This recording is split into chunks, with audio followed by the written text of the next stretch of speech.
Dear student, welcome to GK power up. आप सभी का स्वागत है फिर से एक और नई वीडियो में। इस वीडियो में हम सॉल्व करने वाले हैं मॉक टेस्ट 3 जो कि आपके एसबीआई क्लर्क मेंस एग्जामिनेशन और आईबीपीएस क्लर्क मेंस एग्जामिनेशन को लेके टारगेट किया गया है।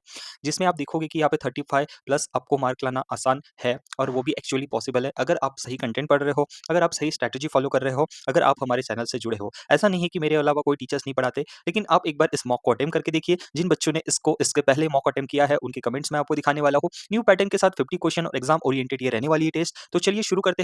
लेकिन अभी तक आपने अगर मॉक 1 और 2 को अटेम्प्ट नहीं किया है तो नीचे मैंने लिंक दे रखी है और मैंने ये जो बच्चों के रिव्यूज है आपको दिखा रखे हैं यहाँ पे। तो उसके बाद रिव्यूज से बेहतर ये होता है कि बच्चों के डाउट्स। तो हाँ, यहाँ पे जो आपके डाउट्स है कि आपने कहा है कि सर क्वेश्चंस थोड़ा स्टेटमेंट बेस्ड होना चाहिए। जी हाँ, हमने इसको नोट कर लिया। आपने कहा है कि इंडेक्स रिपोर्ट, तो इसके लिए तो स्पेशल वीडियो अलग से बन रही है बच्चों। टेस्ट होने के बाद कुछ दिनों में आपको ये इंडेक्स रिपोर्ट और एक्सरसाइज अपॉइंटमेंट्स के ऊपर स्पेशली एक अलग से वीडियो आने वाली है, जनवरी से लेकर सितंबर अक्टूबर तक। उसके बाद आपने कहा है कि इसमें गवर्नमेंट स्कीम, तो जी हाँ। उसके बाद आपने 2 मार्क क्वेश्चन, तो जी हाँ, ये सारे पॉइंट्स हमने नोट कर लिया है। इसके बाद ये जो वीडियो है, यहाँ पे मैंने जो है मिसलिनियस क्वेश्चन डाले, ठीक है। मिसलिनियस जो क्वेश्चंस आते हैं वो वहाँ पे ऐड ऑन किए हैं। तो जब तक आपके कमेंट्स आ चुके थे उसके पहले ही वीडियो का डेटा बन चुका था। तो दोस्तों यहाँ पे current affairs plus miscellaneous test होने वाली है 50 मार्क्स की। तो प्लीज ये इग्नोर मत करिए क्योंकि बूंद बूंद से ही घड़ा भरता है। तो ये जो है क्वेश्चंस आपके शुरू होते हैं। आपका रिस्पेक्टिव जो टाइमर है वो यहाँ पे है। जैसा ही टाइमर शुरू होता है आपको अपना क्वेश्चन अटेम्प्ट करना है। विद एक्सप्लेनेशन मैं आपको समझाने वाला हूँ। चलिए तो let's start with our test. Okay, तो ये जो है वीडियो आ रही है, इसके लिए बस वेट कीजिए। फर्स्ट क्वेश्चन आपके स्क्रीन के सामने है, ये रहा टाइमर और शुरू हो चुका है।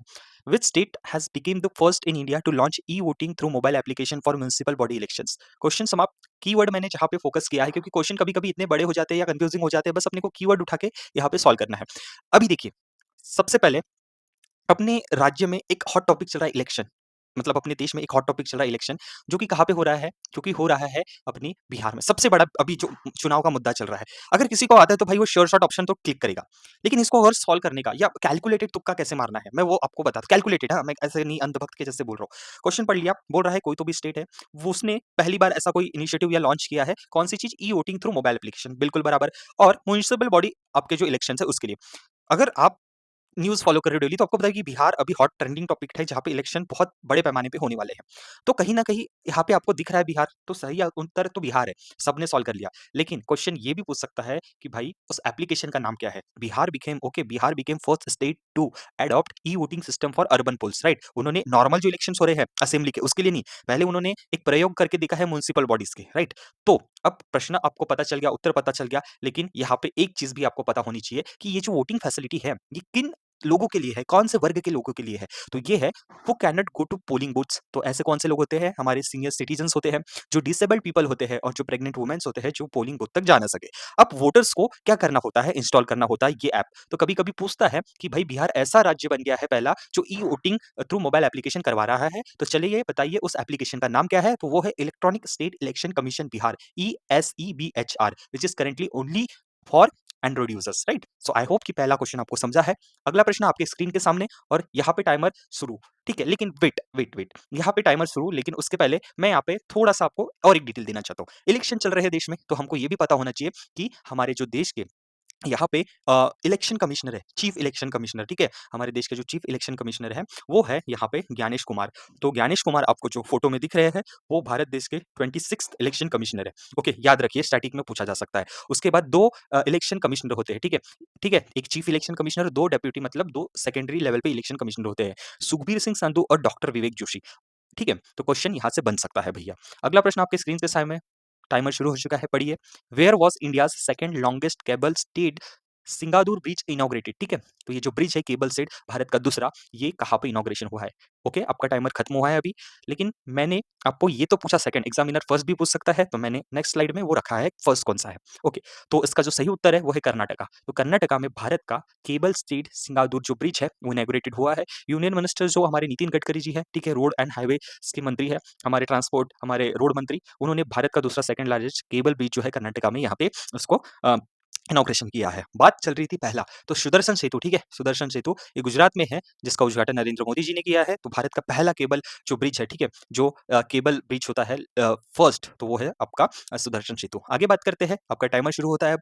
हू won the 2025 PEN Pinter Prize, ठीक है? तो पेन पिंटर पुरस्कार किसे मिला है 2025 का, राइट? तो 2025 का पेन पिंटर पुरस्कार आपको पहचानना है कि ये वुमन कौन है या आपको नाम पता होना ज़रूरी है। तो एक ट्रिक है, मैं आपको बता देता हूँ, अगर कभी भी इंडियन का नाम आया ना, मतलब देखिए सोमदेव वर्मा, चेतन भगत, महेश गोस्वामी, तो ये कभी नहीं होने वाले हैं क्योंकि इस साल का जो प्राइज़ मिला है, उन्हें मिला है लीला अबुलेला, ठीक है? तो नाम में आप ट्रिक खोज सकते हो क्योंकि ऐसे क्वेश्चन 1 मार्क के लिए पूछे जाते हैं डायरेक्टली, ठीक है? मैंने पहले ही कहा था ये जो 50 क्वेश्चन्स हैं आगे आपको बहुत और जैसे आरबीआई से रिलेटेड हो गया, आपका आईआरडीआई से रिलेटेड हो गया, ऐसे क्वेश्चन मैंने मिसलियस और करंट अफेयर्स के रखे हैं। आपके कमेंट्स मैंने नोट कर दिया हूँ, अगले टेस्ट में आपको statement based 2 mark questions exam relevant data मिलने वाला है। तो प्लीज़ इस वीडियो को लास्ट तक देखिए, लेकिन उससे पहले अगर आपने हमारे टेलीग्राम चैनल को जॉइन नहीं किया है, तो कमेंट बॉक्स में डिस्क्रिप्शन में मैंने लिंक दे रखी है और यूट्यूब चैनल को आपको सब्सक्राइब ज़रूर करना है और बेल नोटिफिकेशन ऑन करके रखना है। आगे बढ़ते हैं अगले प्रश्न के लिए, आपकी नज़रें होना टाइमर पे और क्वेश्चन पे। ओके, चलिए अब आ गया है रिजर्व बैंक ऑफ इंडिया या कुछ ऐसा पोर्टल है, चलिए इसके बारे में बात करते हैं। Identify the organisation that launched the climate risk information system CRIS CRIS in May 2025 to address climate related data gaps and promote sustainable finance. Okay, इसका आंसर सबसे पहले आपको दे देता हूं मैं, उसका करेक्ट उत्तर है रिजर्व बैंक ऑफ इंडिया। अब भाई मेरे को कांसेप्ट समझाना है आपको, आपने चलिए सर बोल दिया है कि क्लाइमेट रिस्क इन्फॉर्मेशन नाम का कुछ एक पोर्टल या कुछ ऑर्गेनाइजेशन लॉन्च किया है, वो क्लाइमेट रिलेटेड डेटास देता है, गैप्स देता है और सस्टेनेबल फाइनेंस को उजागर ग्रोथ की तरफ अग्रसर रखता है। तो ये भाई क्लाइमेट रिस्क इन्फॉर्मेशन सिस्टम क्या होता है, समझिए। हमारे देश में मौसम अमूमन किसी के हाथ में नहीं होता, वो एक किसान को परेशान कर सकता है, एक बड़े प्रोजेक्ट पे इम्पैक्ट डाल सकता है या डेवलपमेंट पे।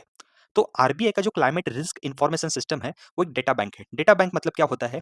ये बैंक इकोनॉमिकल इंस्टीट्यूट को मौसम, ठीक है? मौसम में क्या हो जाता है? बाढ़, सूखा और जो पर्यावरण परिवर्तन होते हैं, जैसे कि कार्बन उत्सर्जन, ठीक है? इससे जो जुड़े खतरे होते हैं ना, उसका एनालिसिस देता है सही तरीके से, ठीक है? उसका एक विश्वसनीय डेटा देता है, ताकि ये जो इंस्टीट्यूशंस होते हैं, ठीक है? इंस्टीट्यूशंस होते हैं, कभी किसी ने किसी को लोन दे दिया, कभी किसी ने किसी को फाइनेंस करा दिया, ताकि वो अपने नुकसान को कम कर सके। मतलब अगर उसको पता है कि आने वाले साल में किसी कंपनी ने किसी स्टेट के किसानों को बहुत बड़े पैमाने पे लोन दिया है, फाइनेंस कराया है, लेकिन उसको पता है कि आने वाले एक पीरियड में उस स्टेट में बहुत भारी मात्रा में बारिश होने वाली है। तो वो क्या करेंगे, अपने लोन्स को थोड़ा-सा मतलब रेस्ट्रिक्ट करेंगे या कुछ ऐसी पॉलिसी लाएँगे जहाँ पे उनका घाटा ना हो, राइट? सो ताकि वे अपने नुकसान को कम कर सकें और जो फाइनेंशियल एक एक प्रोसेस होती है, उसको सुरक्षित रख सकें, राइट? सो ये जो डेटा है अलग-अलग जगहों से इकट्ठा करा जाता है और इस सिस्टम में उसको स्टोर किया जाता है। तो that is called a climate risk information system. I hope कि ये डेटा और इन्फॉर्मेशन आपको समझ गई होंगी दोस्तों। याद रखिए, ये जो है ऑर्गेनाइजेशन वो है रिजर्व बैंक ऑफ इंडिया। अगला क्वेश्चन आपके स्क्रीन के सामने, टाइमर शुरू हो चुका है। ओके, आइडेंटिफाई द ऑर्गेनाइजेशन, ठीक है? ऑर्गेनाइजेशन पहचानो बोल रहा है। क्वेश्चन बहुत बड़ा है दोस्तों। आपका टाइमर खत्म हो जाने दो, मैं इसको ईज़ी वे में आपको सॉल्व करके दिखाऊँगा। ओके, अब देखिए कभी-कभी क्या करता है एग्ज़ामिनर, हमको थोड़ा-सा फँसाता है जाल में, right?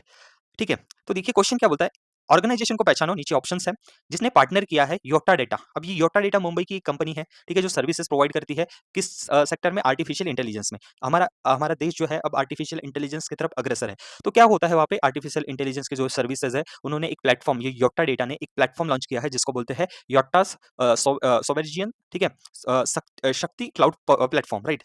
Shakti cloud platform. So to support the artificial India's जो एआई है वो उस मिशन के लिए। तो कौन-सी ऑर्गेनाइजेशन है, ठीक है? तो कौन-सी ऑर्गेनाइजेशन ने योटा डेटा मुंबई जो है इसके साथ पार्टनरशिप की है? तो वो है माइक्रोसॉफ्ट। याद रखिए बहुत बड़ी कंपनीज़ होती है, तो माइक्रोसॉफ्ट जैसी कंपनी हमारे भारत देश की कंपनी के साथ टाई अप कर रही है, तो ये कहीं न कहीं न्यूज़ यहाँ पे इंपॉर्टेंट बन जाती है और वो भी इंडिया के एआई मिशन को लेके। ओके, सो दोस्तों मिसलेनियस क्वेश्चंस होते हैं, ये करंट अफेयर्स के क्वेश्चंस होते हैं, इसको भी मैं इस वीडियो में ले रहा हूँ, तो प्लीज़ अंत तक ज़रूर देखिए। आ गया बैंकिंग का क्वेश्चन, चलिए पढ़ते हैं। Name the digital foreign exchange platform, जिसे हम कहते हैं फॉरेक्स, ये किसने लॉन्च किया है? बैंक ऑफ बड़ौदा ने अगस्त के मंथ में। सो क्वेश्चन पूछा है which is the tailored for corporate and micro small and medium enterprises customers. Okay, तो ये जो प्लेटफॉर्म है इसका नाम क्या है? ठीक है, सो इसका जो सही नाम है वो आपके स्क्रीन के सामने है, बॉब, ठीक है? यहाँ पे जो है FX1, ठीक है? बॉब FX1, ठीक है? तो जो यहाँ पे फॉरेक्स ट्रेड्स होते हैं, अब यहाँ पे मैं समझाता हूँ कि क्या। अभी देखिए क्या होता है कि ये जो प्लेटफ़ॉर्म है, ठीक है? क्या बोलते हैं हम इसको? बैंक ऑफ बड़ौदा का जो फॉरेक्स प्लेटफ़ॉर्म है, बॉब FX1, जो कि एक विशेष रूप से कॉर्पोरेट और जो यहाँ पे सूक्ष्म एवं लघु उद्योग जो ग्राहक होते हैं, तो उनके लिए डिज़ाइन किया गया है।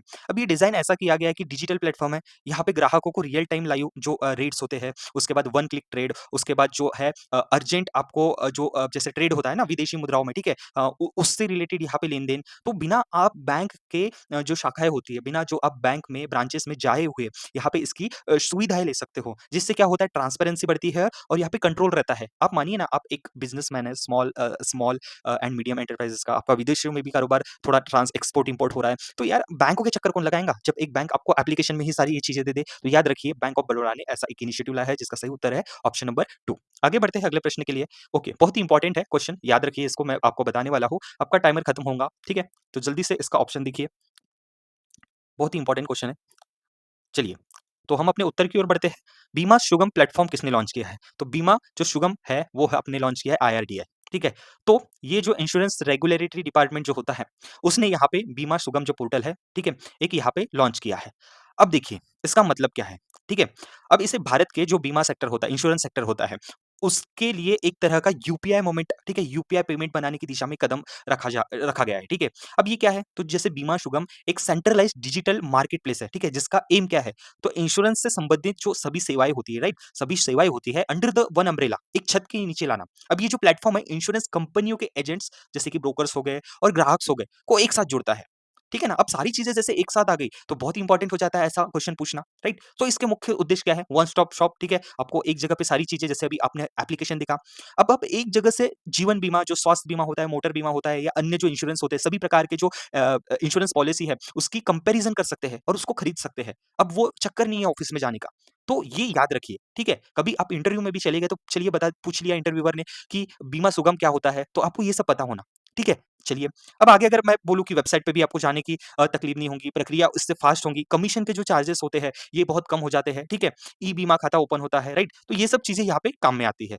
तो बीमा सुगम का लक्ष्य बीमा जो इंश्योरेंस होता है, उसको हर भारतीय के लिए आसान बनाना और उसे सस्ता बनाना और अधिक ट्रांसपेरेंट बनाना है। जिससे क्या है कि देश में इंश्योरेंस की जो पेनिट्रेशन है, वो बढ़े, इंश्योरेंस लोग खरीदें और हमने 2047 मतलब मतलब 2025 हो गया अभी, तो 47 तक सभी के लिए जो इंश्योरेंस है, उसको एक मिशन माना है, राइट? चलिए, आगे बात करते हैं। आई होप कि इतनी जानकारी जो सटीक मैंने आपको दी है दोस्तों, ये समझी। थोड़ा देखिए क्वेश्चन आपसे सॉल्व करवा रहा हूँ, लेकिन मेरे को एक ये मेरा दायित्व है, ये मेरा कर्तव्य है कि आपको उस पॉइंट के बारे में भी समझाऊँ। अगला प्रश्न आपके स्क्रीन के सामने, चलिए शुरू हो चुका है, आंसर देने की कोशिश करिए, पढ़िए। ओके, आपका टाइम समाप्त होने वाला है।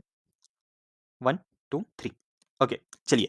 क्वेश्चन बोलता है कि रिसेंटली सेंट्रल गवर्नमेंट ने यहाँ पे एक बदलाव लाया है। रिवैम्प्ड का मतलब होता है बदलाव। मैंने जहाँ हाइलाइट किया है उसे पढ़िए। सुगम्य भारत एप्लीकेशन में बदलाव किया है। Which feature which features a more intuitive user interface and artificial powered chatbot. Okay, app है, कुछ चैटबॉट की बात हो रही है। चैटबॉट क्या प्रोवाइड करेगा? Real time assistance and easier access to information on government schemes and initiatives. अब क्वेश्चन यहाँ से पूछना था ना उसको, कि ये जो एप्लीकेशन है, ये कौन सी मिनिस्ट्री ने लॉन्च किया है या किसने लॉन्च किया है? ठीक है, उसने बता दिया एप्लीकेशन क्या काम करता है, बदलाव क्या काम करता है।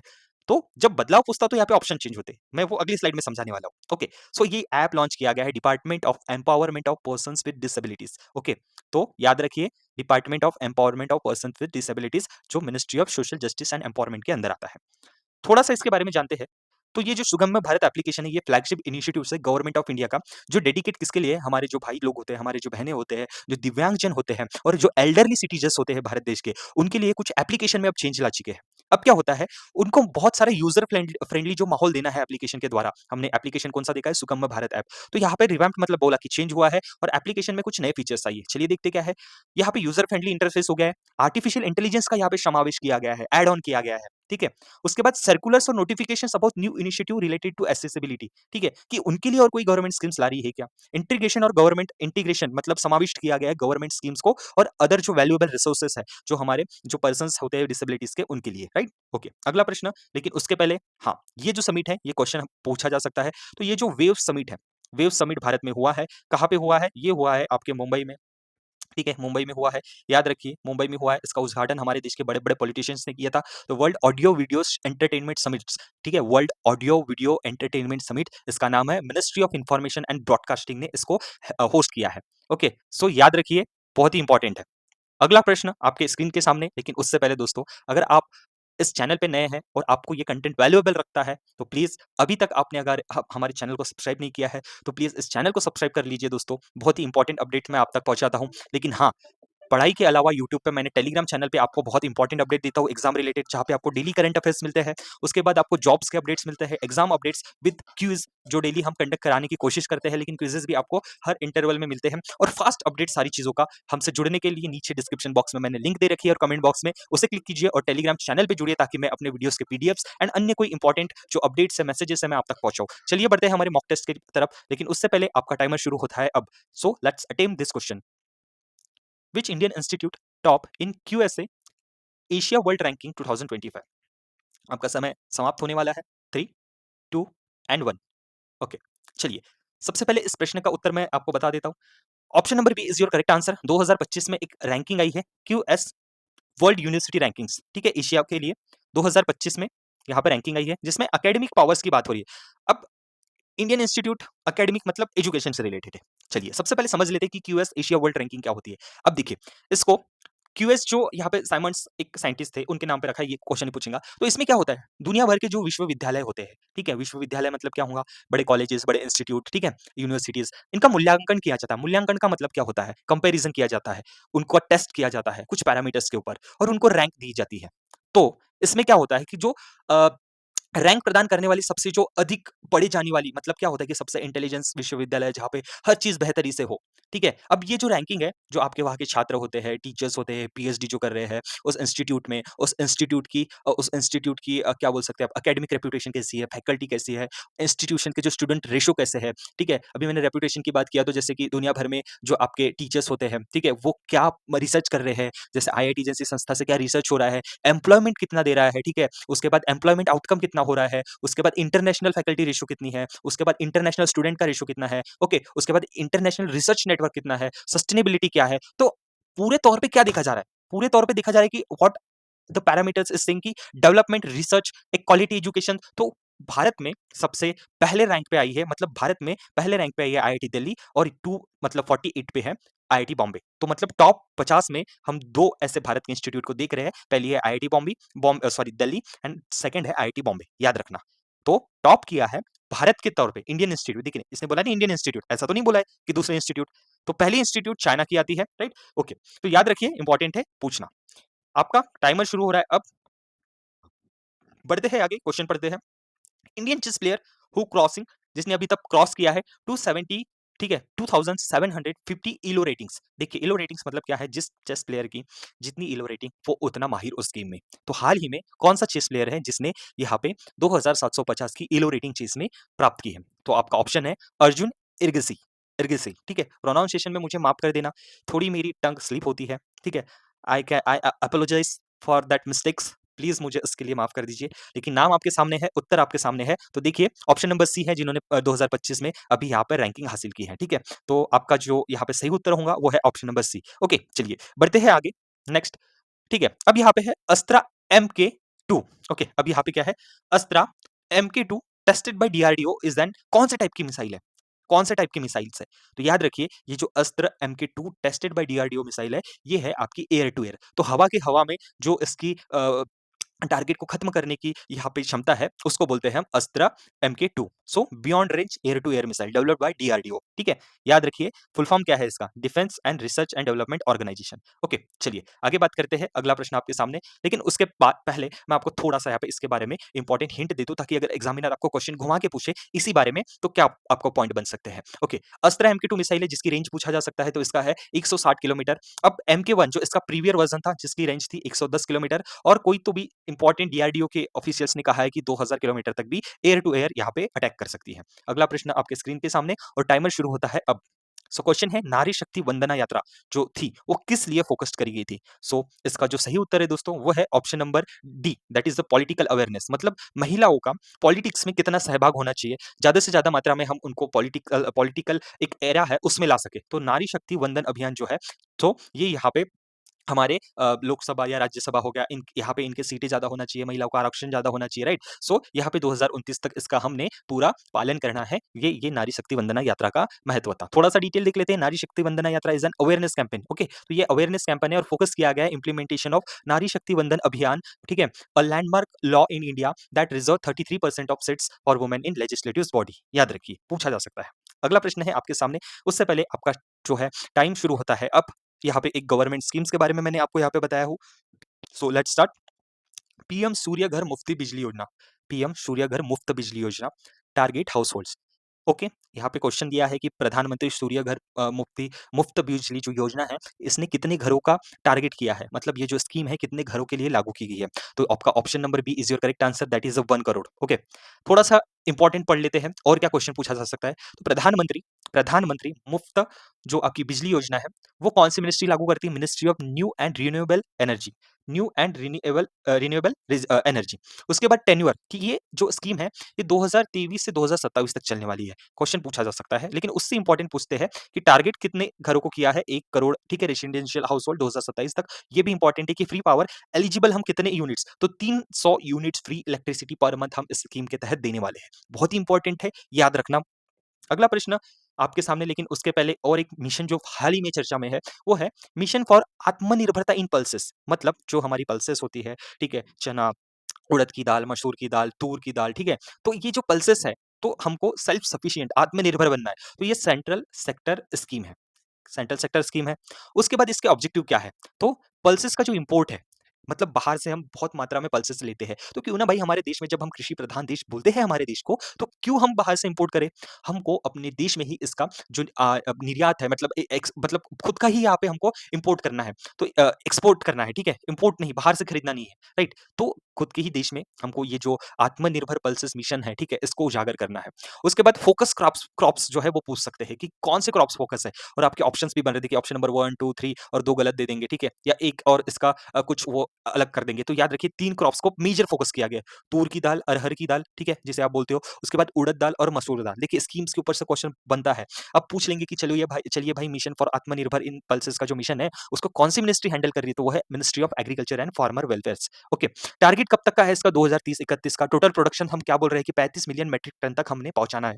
एवरेज यील्ड कितनी रहनी चाहिए कि एक फार्म में 1130 केजी पर हेक्टर इसका उत्पादन होना चाहिए। टेन्योर जो है 6 साल का रहेगा इसका। ओके, 2025 से 2031। उसके बाद कल्टीवेशन एरिया 3 310 लाख हेक्टर का। ओके, चलिए, तो इतना जो डेटा था ये फिलहाल याद रख लीजिए, कभी पूछा गया एग्जाम में, इसका स्क्रीनशॉट ले लीजिए या पॉज करके आप देख लीजिए, जो मैंने अभी समझाया इसको आपको नोट्स के फॉर्मेट में मैंने यहाँ पे दिया हो। थोड़ा सा अगर आपको यहाँ पे डाउट हो सकता है तो कमेंट बॉक्स में जरूर पूछिए, मैं उसका पूरा प्रयत्न करूंगा कि आपको डाउट नहीं रहे। लेकिन मैंने जो समझाया वो आशा करता हूँ कि इतने सिंपल वे में शायद ही और कोई कॉन्सेप्ट लगा के समझा जाए, बट आई होप कि यू अंडरस्टैंड। अगला प्रश्न आपके सामने दोस्तों, option number A B C D दे रखा है, क्वांटम डेटा सेंटर के बारे में पूछा है। क्वांटम डेटा सेंटर पॉलिसी 2025 की है, वो लॉन्च किसने की थी। तो भारत देश में नेशनल क्वांटम मिशन भी चलता है, तो उसके अंतर्गत ये जो क्वांटम डेटा पॉलिसी है, ठीक है, क्वांटम डेटा पॉलिसी, अगेन देखो ना, मैंने मैंने क्वेश्चन को सिंप्लीफाइड रखा है। चाहे तो मैं 2-3 स्टेटमेंट ऊपर लगा सकता हूँ, वो अगले मॉक से लगाना शुरू करूंगा। आपने बोला है स्टेटमेंट बेस्ड क्वेश्चन, एंड वो डेटा भी बनना शुरू हो चुका है, बट आपके कमेंट्स आने के पहले ही ये डेटा तैयार था। सो प्लीज, इंपॉर्टेंट क्वेश्चन है, ऐसा नहीं कि नहीं है। मिसलिनियस प्लस आपके करंट अफेयर्स के क्वेश्चन, जिसमें जून, जुलाई, अगस्त, सितंबर के क्वेश्चंस मिक्स है।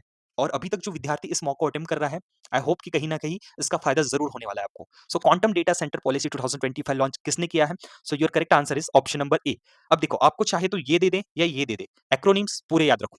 तो MEITY जिसको हम कहते हैं MEITY, तो इसको कहते हैं हम ministry of electronics and information technology. ये याद रखिए, ऐसे क्वेश्चन या तो option ministry of electronics and information technology दे दे, या MEITY याद रखिए, ठीक है। अगला प्रश्न आपके स्क्रीन के सामने, लेकिन उससे पहले मैंने नेशनल क्वांटम मिशन की बात किया था, तो पूछ सकता है कि नेशनल क्वांटम मिशन को डायरेक्ट कितना हमने बजट अलॉकेट किया था, क्योंकि देखिए 2031 तक स्कीम है, बजट पूछता है, ठीक है। ओके, अगला प्रश्न आपके स्क्रीन के सामने, आपका टाइमर शुरू होता है अब। सो ये इन्फॉर्मेशन है, आप रोक लीजिए खुद को। अब मैं चाहे तो ये क्वेश्चन यार आपको एमसीक्यूज़ में बता सकता था, लेकिन ये देखिए एग्जांपल के साथ, और ये थोड़ी लेटेस्ट करंट अफेयर्स की न्यूज़ है, क्वेश्चन बनना तय है डेफिनिटली। आई होप कि आपका एग्जामिनर इस पे क्वेश्चन तो सेट करना बनता है। हमारे देश के जो ग्रुप कैप्टन शुभांशु शुक्ला है, राइट, शुभांशु शुक्ला सर है, उनको अपॉइंटमेंट मिली है किस पे, brand ambassador. Okay, Shubhanshu Shukla sir brand ambassador बने हैं किस चीज के, विकसित भारत बिल्डथॉन। विकसित भारत बिल्ड करना है हमको, तो उस इनिशिएटिव का नाम लिया गया है विकसित भारत बिल्डथॉन। पहला question, group captain Shubhanshu Shukla कौन से इनिशिएटिव के यहाँ पे ब्रांड एम्बेसडर बने हैं। ऑप्शन नंबर 1 दे देगा, बहुत सारे ऑप्शन और उसमें से एक ऑप्शन सही होता, विकसित भारत बिल्डथॉन। उसके बाद, this initiative is the nation wide school hackathon led by, कौन सी मिनिस्ट्री इसको चला रही है, मिनिस्ट्री ऑफ एजुकेशन।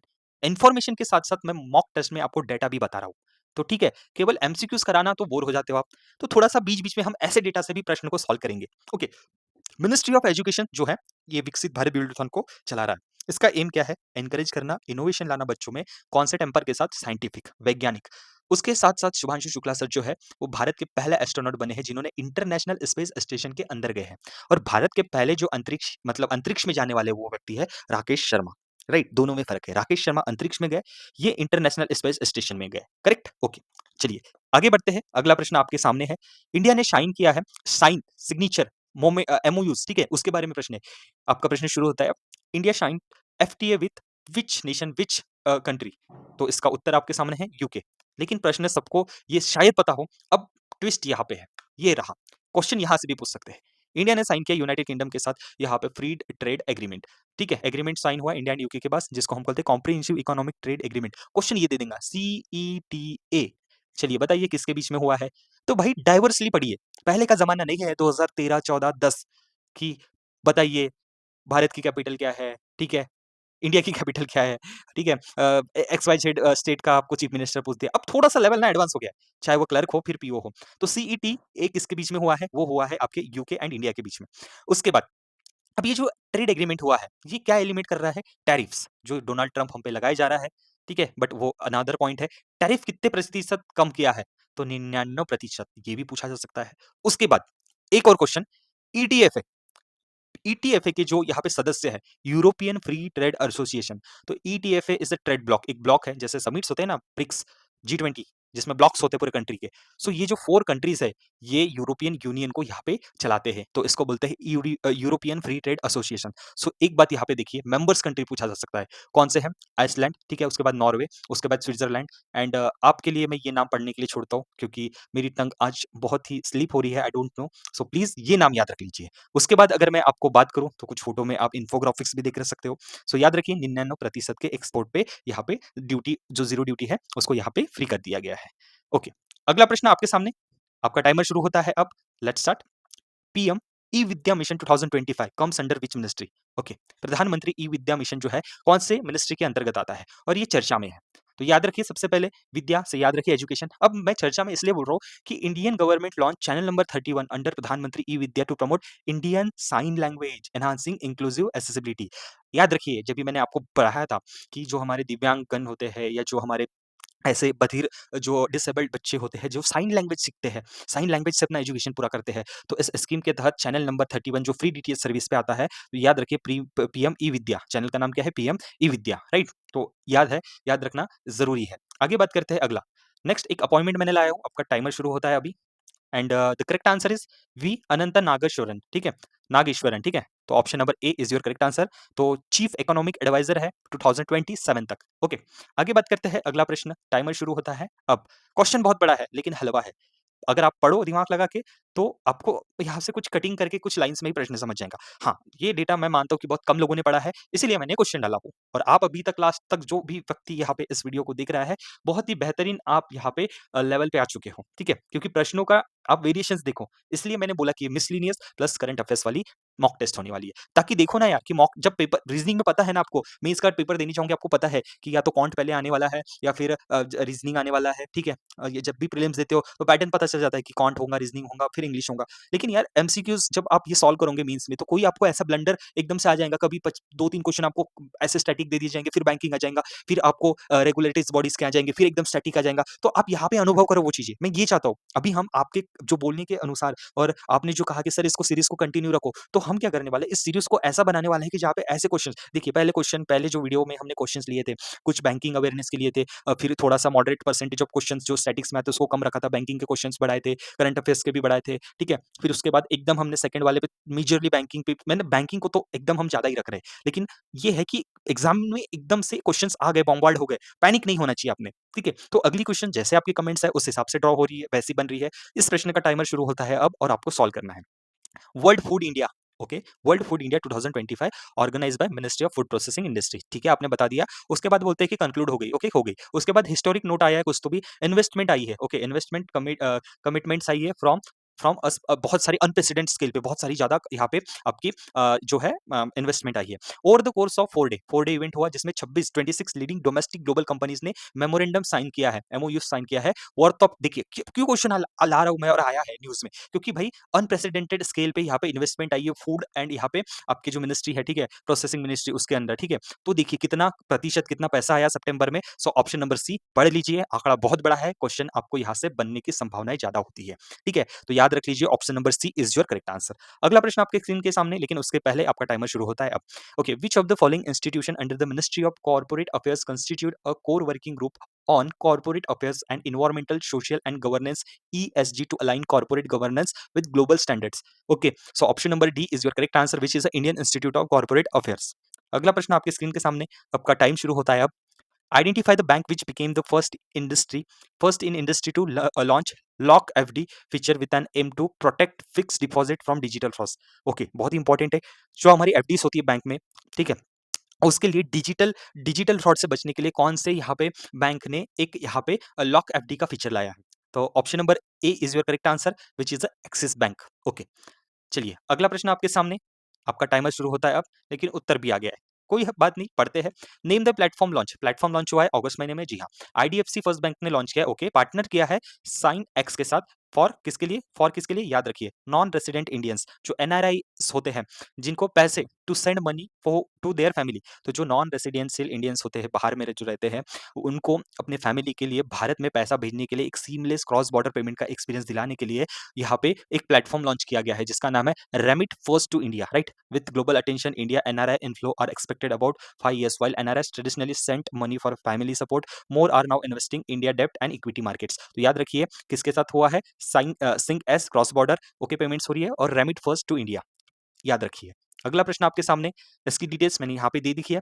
नोट्स यहाँ से कुछ अलग नहीं पूछा जाएगा, जो मैंने अभी समझाया वही इंग्लिश में लिखा है। अगला प्रश्न आपके सामने, उसके पहले आपका टाइमर शुरू होता है। Appointments committee of the cabinet has approved two extension in tenure, किसी का टेन्योर बढ़ाया गया है, अभी तक हमने यहाँ पढ़े। Chairman of chief executive officer, okay, railway board के यहाँ पे कोई तो भी पर्सन है जिनका नाम और फोटो आपके सामने है, उनका टेन्योर बढ़ा है कितने साल के लिए, 1 साल के लिए, सितंबर 1 25 से लागू हो चुके हैं। ओके, चलिए इनका नाम सुनते हैं। ओके, सतीश कुमार जी का जो यहाँ पे एक्सटेंशन हुआ है, तो बहुत इंपॉर्टेंट होते हैं ऐसे एक्सटेंशन, क्योंकि वो कौन है, chairman and chief executive officer of railway board. Okay, तो मिसलिनियस और करंट अफेयर्स में ऐसे क्वेश्चन बैंकिंग क्लरिकल लेवल पे पूछे जाते हैं। आगे बात करता है भारतीय अंतरिक्ष स्टेशन, आपका टाइमर शुरू होता है अब। भारतीय अंतरिक्ष स्टेशन का जो प्रोजेक्ट है, वो उसका टारगेट कंप्लीशन ईयर क्या है? तो देखिए ये पीछे जो है ना, भारतीय अंतरिक्ष स्टेशन ये बन रहा है, राइट, बन रहा है, मतलब भारत का खुद का यहाँ पे अंतरिक्ष अंतरिक्ष स्टेशन होने वाला है। तो इसका जो सही उत्तर है वो है option number D, which is 2035। India will launch its first space station, भारतीय अंतरिक्ष station BAS first module by 2028। देखिए 2028 और 2035 दोनों ऑप्शन है। अब यहाँ पे क्लियर कराता हूँ क्या चीज है।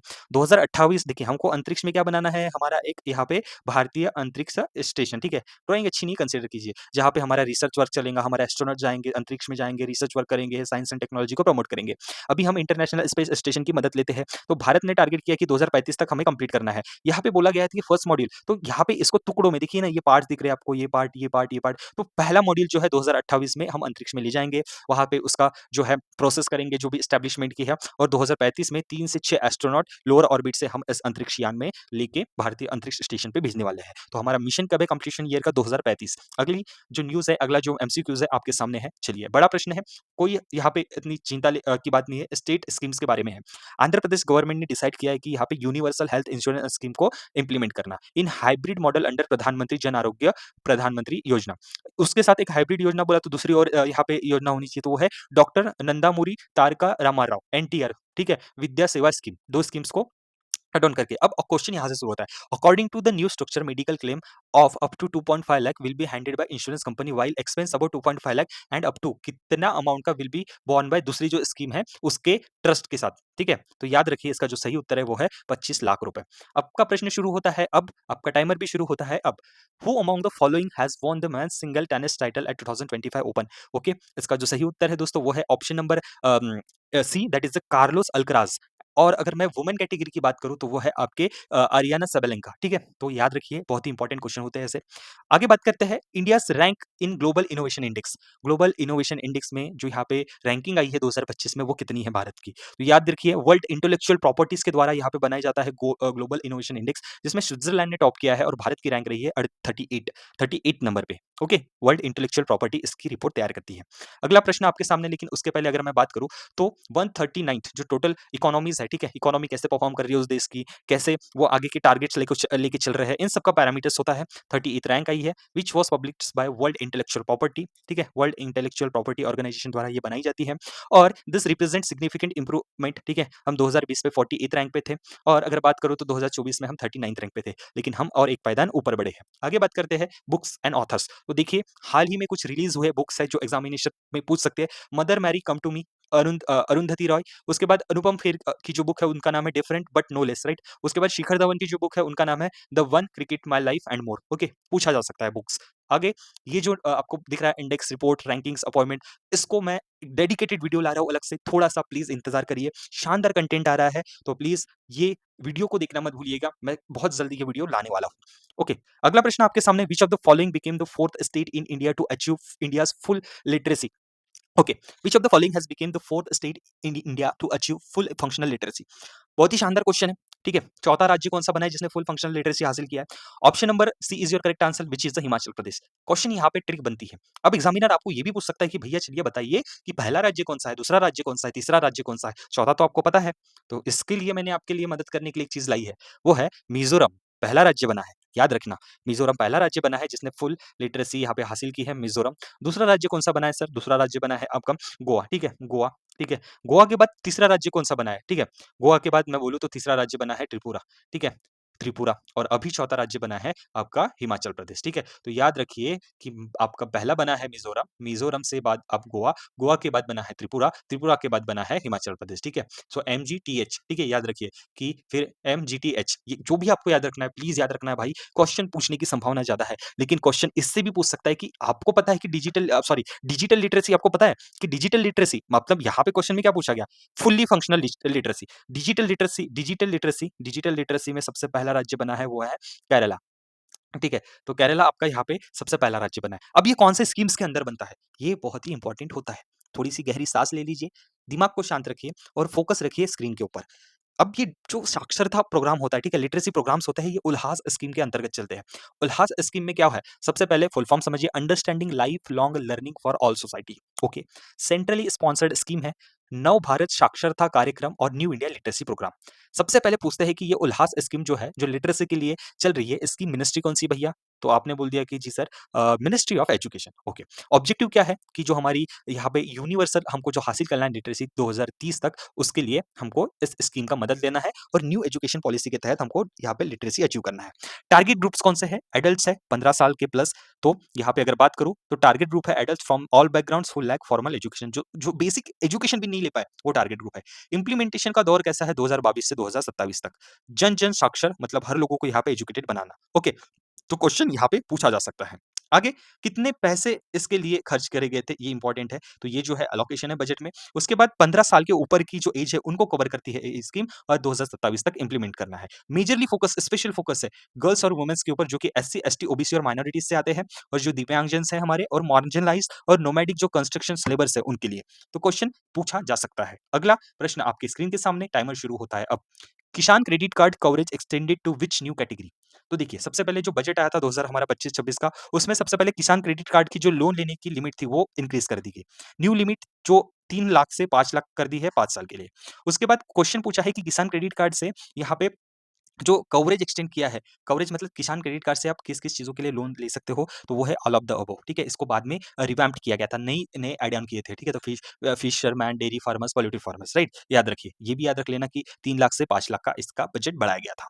आगे बात करते हैं, host country for G20 summit 2025, so correct answer is south Africa, ठीक है? तो 2023 में भारत के पास प्रेसिडेंसी थी, अब ब्राज़ील ने 2024 में यहाँ पे की है और 2027 में साउथ अफ्रीका। द थीम थी उसकी, the theme of summit is solidity, equality and sustainability, okay. अगला प्रश्न आपके सामने है, यहाँ पे भारत भारत में, ठीक है, प्रश्न नहीं है, इन्फॉर्मेशन है, लेकिन क्वेश्चन आपको पूछ सकता है कि भारत की सबसे पहली, ठीक है, भारत की सबसे पहली बॉम्बो बेस्ड बायो रिफाइनरी कौन-सी है और कहाँ खुली है? तो याद रखिए, यहाँ पे असम में भारत की सबसे पहली बॉम्बो बेस्ड बायो रिफाइनरी ओपन हुई है, जिसका नाम यहाँ पे है नुमालीगढ़, ठीक है, Numaligarh refinery India limited. Okay, चलिए, अगला प्रश्न आपके स्क्रीन के सामने ये रहा। International Cricket Council ICC has unveiled the flagship campaign, campaign का नाम पूछा है, ahead of ICC women's Cricket World Cup 2025 featuring leading stars such as Indian Smriti Mandhana, Sri Lanka के चमारी अथापाथु, प्रोनाउंसिएशन अगेन थोड़ा-सा दिक्कत दे सकता है। अगेन ऑस्ट्रेलिया की जो यहाँ पे है एली पेरी, एंड उसके बाद एलिसी पेरी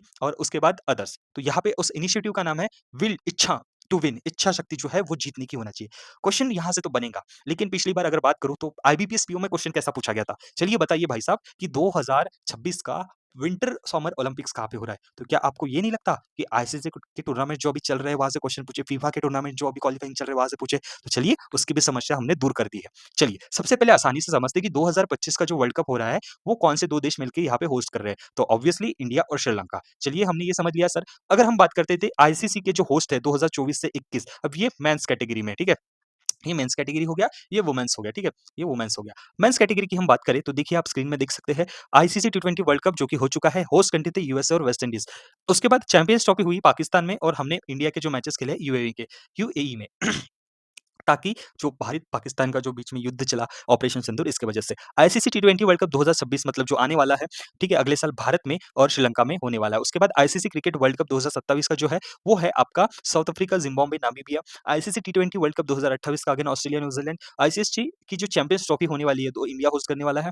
उसके बाद आईसीसी टी20 वर्ल्ड कप की अगर बात करें तो इंग्लैंड, आयरलैंड, स्कॉटलैंड, यहाँ तक वो नहीं जाएँगे, लेकिन इतना पढ़ लीजिए कि जो वर्ल्ड कप हुआ है, चैंपियंस ट्रॉफी हुई है, आने वाला वर्ल्ड कप और उसके बाद आईसीसी का 50 ओवर्स का वर्ल्ड कप, यहाँ तक पूछ सकते हैं।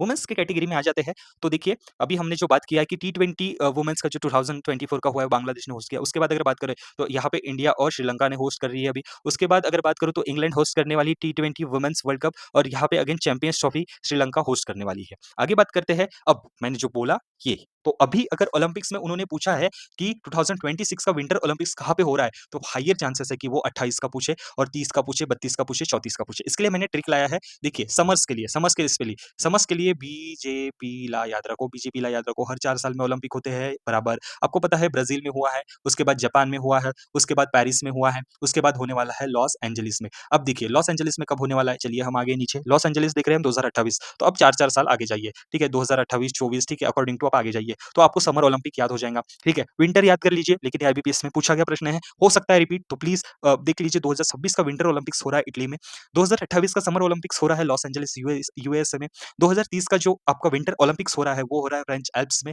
ब्रिस्बेन ऑस्ट्रेलिया में 2032 का हो रहा है, यहाँ पे हो रहा है सॉल्ट लेक सिटी यूएसए में विंटर ओलंपिक्स, राइट? तो ये आपको पीपीटी मिल जाएंगी, प्रेजेंटेशन मिल जाएंगी, लेकिन उसके पहले आपको एक काम करना होगा, वो है आपका हमारे चैनल को सब्सक्राइब एंड प्लीज वीडियो में लास्ट में आपके रिव्यूज जरूर दीजिए ताकि मुझे और मोटिवेशन मिले कि हाँ, जो बच्चे बोल रहे हैं वो मेरे मेहनत का फल है। अगर आपको लगता है कि मेरी टेक्निक और ट्रिक गलत है तो प्लीज मुझे सुधारिए, क्योंकि एक शिक्षक और एक विद्यार्थी के बीच में दोस्ती होना जरूरी है, ये मैं मानता हूँ। कोई किसी से बड़ा नहीं है। आप मेरी मिस्टेक्स बताएंगे, ठीक है, कभी हो सके तो मैं आपको गाइड करूँ। प्लीज जो है मैं एक ट्रेंड को फॉलो कर रहा हूँ आईबीपीएस के, एंड आई होप कि मेरा जो ज्ञान है वो आप तक पहुंचे। 2026 के वर्ल्ड कप की बात करते हैं, अगेन इंपॉर्टेंट है, तो पहली बार फीफा मेंस वर्ल्ड कप जो है वो 3 कंट्री होस्ट कर रही है। उसके बाद अगर बात करूँ तो 16 स्टेडियम इंपॉर्टेंट कंट्रीज से क्वेश्चन पूछे जा सकते हैं। कनाडा, मेक्सिको और यूएसए इसको होस्ट कर रहे हैं। टूर्नामेंट फीचर करेगा 48 टीम्स को और 104 मैचेस होंगे। यहाँ से क्वेश्चन नहीं बनेगा, क्वेश्चन बन सकता है यहाँ से। 3 स्टार मैंने मार्क कर दिए है। ओके, अगली बात, सऊदी अरेबिया ने 2034 के लिए यहाँ पे क्वालीफाई कर लिया है कि ये उनके देश में वर्ल्ड कप होने वाला है। तो वुमेन्स कहाँ पीछे रहेंगे? तो यहाँ पे फीफा वर्ल्ड कप जो वुमेन्स का 2027 का है,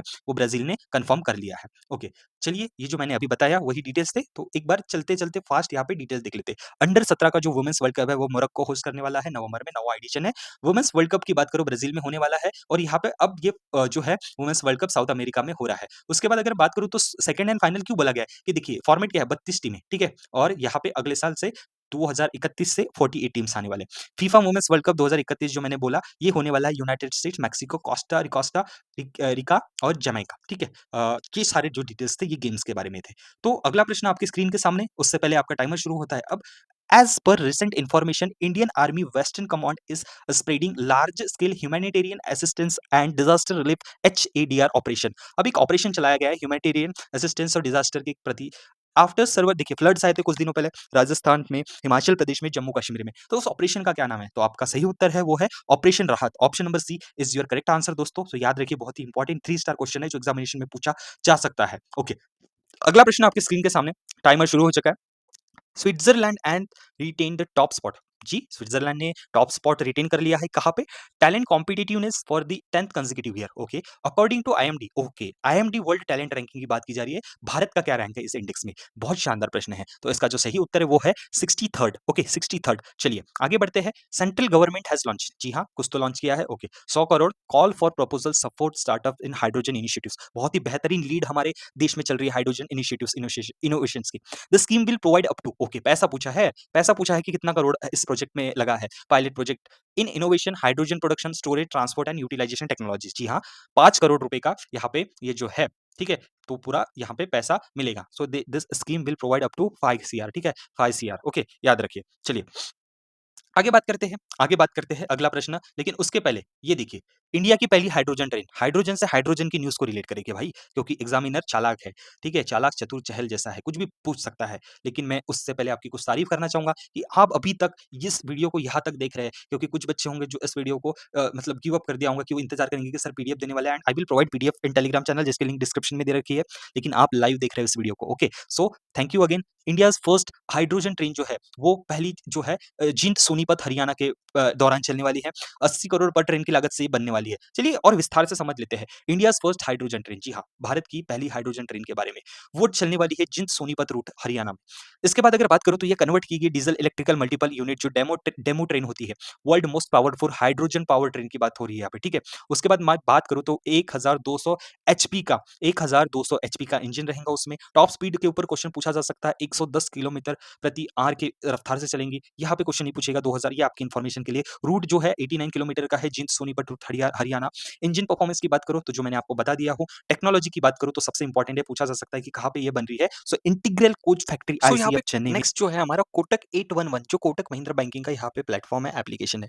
उसने क्या हासिल किया? थर्ड स्पॉट हासिल किया है ग्लोबल ऐप डाउनलोड्स में। मतलब बैंकिंग सेक्टर में ग्लोबली एप्लीकेशन डाउनलोडिंग में कोटक 811 एप्लीकेशन थर्ड स्पॉट पे रहा है। Okay, Kotak 811 rank third globally, जी हाँ, इन बैंकिंग ऐप डाउनलोड। ये जो है H125 इस रैंकिंग में आया है। H1 रैंकिंग का नाम है। कोटक 811 थर्ड ग्लोबली रहा है बैंकिंग ऐप डाउनलोड्स H1 2025 के लिस्ट में।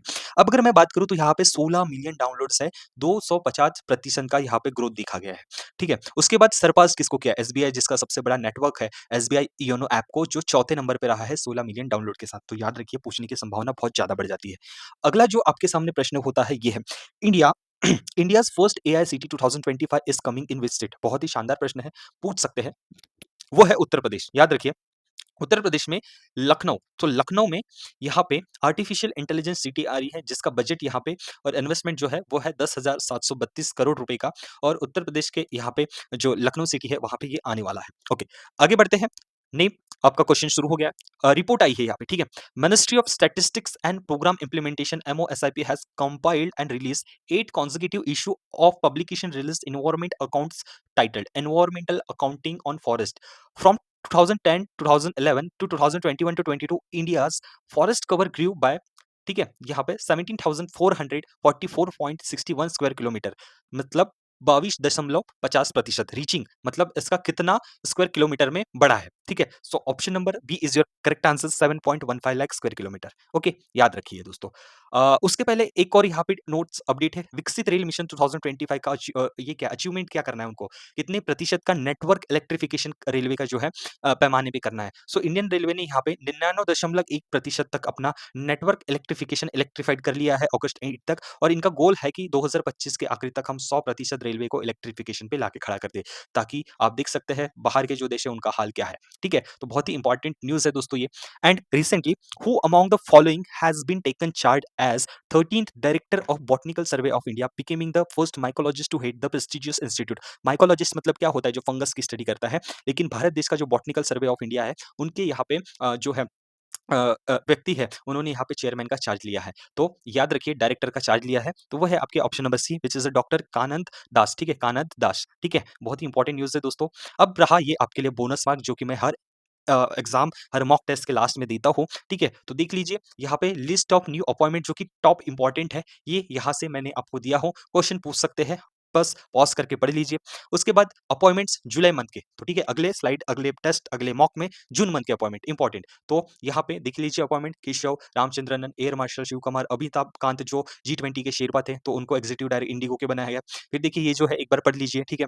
उसके बाद जो है यहाँ पे नरेंद्र मोदी जी को जितने भी अवार्ड दिए गए वहाँ से भी एक स्टैटिक क्वेश्चन बन सकता है, तो इसको भी पॉज़ करके एक बार देख लीजिए। उसके बाद ये जो है लेक्चर प्रिपेयर होने के कगार पे हो चुका है, शुरू हो चुका है आपके कहने के अनुसार, बहुत ही शानदार कंटेंट मैं इसमें लाने वाला हूँ, वन शॉट रहने वाला है और सारी इन्फॉर्मेशन इसमें रहने वाली है दोस्तों। तो आशा करता हूँ आपको ये जो लेक्चर है वो पसंद आया है, लेकिन अभी तक आपने हमारे चैनल को सब्सक्राइब नहीं किया है, तो प्लीज़ इस चैनल को सब्सक्राइब कर लीजिए और अभी तक आपने हमारे टेलीग्राम चैनल को जॉइन नहीं किया है, तो प्लीज़ नीचे डिस्क्रिप्शन बॉक्स पर कमेंट बॉक्स में मैंने लिंक दे रखी है टेलीग्राम चैनल की, उसको जॉइन होना मत भूलिए। हाँ, कुछ गलती मेरी तरफ से अगर हो रही है तो प्लीज़ कमेंट बॉक्स में मुझे बताइए कि मैं उसको सुधारूँ एंड हाँ, आपका ये जो है लेक्चर, ये टेस्ट है, ये आपको कैसे लगा? इसका रिव्यू मुझे कमेंट बॉक्स में ज़रूर दीजिए ताकि मुझे और मोटिवेशन मिले और मैं शानदार कंटेंट आप तक पहुँचा सकूँ। तो दोस्तों, मिलते हैं अगले लेक्चर में, तब तक के लिए ध्यान रखिए अपना।